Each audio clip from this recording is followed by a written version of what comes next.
What's up, guys? Rick here with your sleepers for this week's Safeway Open, the first event of the 2021 PGA Tour season. And when you look at the field, they all might look like sleepers. This is not a particularly strong field. There is not a single golfer who played in the Tour Championship playing this week. So it's a lot of new names, a lot of inexperienced names. So we are going really deep this week to find some below the radar golfers that you might want to roster in fantasy formats or you might want to place a wager on. Let's not waste any more time. Let's jump into this week's sleepers.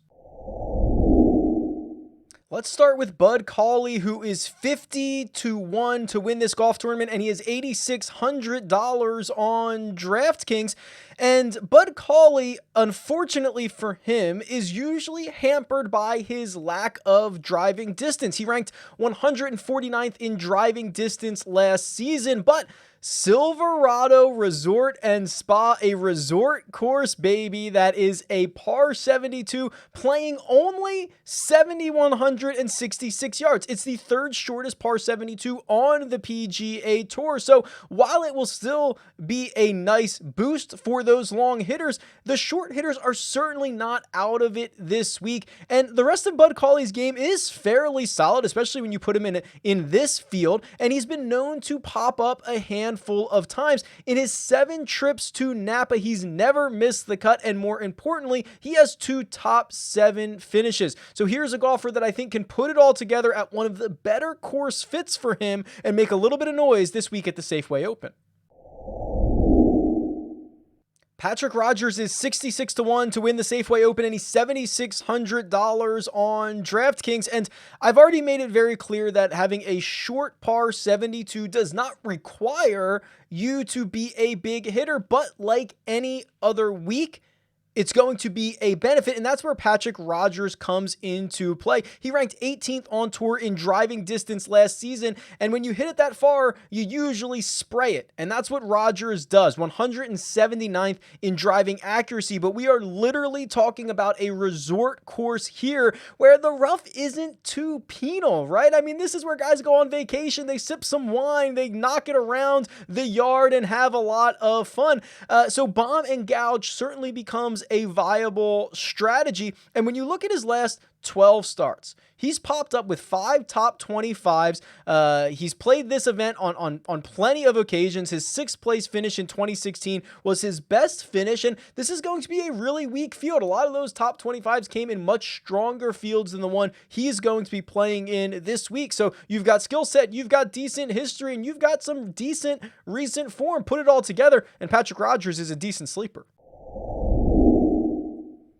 Wesley Bryan at 90-1 to win the golf tournament and only $7,100 on DraftKings. And you really have to frame more than like 2 years worth of history for Wesley Bryan to really put this into perspective. Remember, he's been battling injury for nearly 2 full seasons that he missed. He underwent surgery for a shoulder injury, but now he's back and he's played 4 events on the PGA Tour, all after the restart, and he made the cut in all 4 of them. He notched 2 top 25 finishes, and this is firmly putting Wesley Bryan in the camp of short hitters that are able to compete at Silverado, because Wesley Bryan is one of the shortest hitters on the PGA Tour, so it really limits his upside on most courses, but not here. And the good news about Wesley Bryan, he is absolutely excellent with his irons, and his last 3 events on the PGA Tour, he was sublime on approach. And when you combine that with a putter that has the tendency to get hot every now and then, you're looking at a guy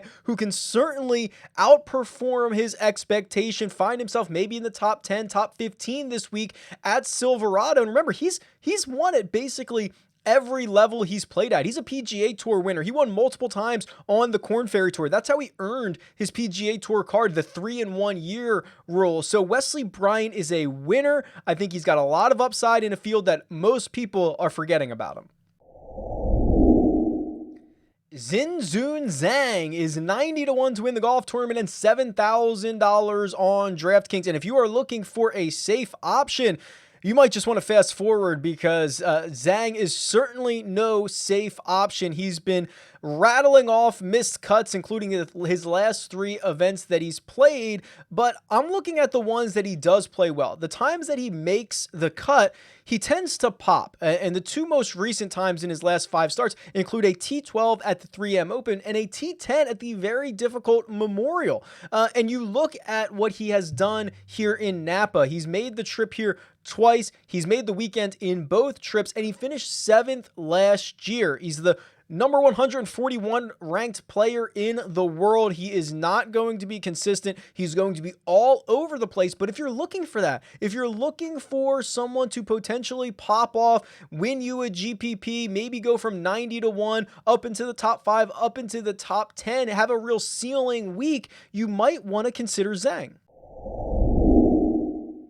Chris Baker is $6,400 on DraftKings, and he's 150 to 1 to win this golf tournament. And we are now down in the depths of the player pool. We are in the depths of the field in a week where there are not a lot of great players to begin with. So we are really down in it right now. But what's interesting about Chris Baker is how he has played since the restart. Actually, he leads this field in strokes gained per round since the restart. Now, the caveat, of course, is that it's only 12 rounds. He's only played 3 events. And while that is a small sample size, I am encouraged by how he's actually doing it.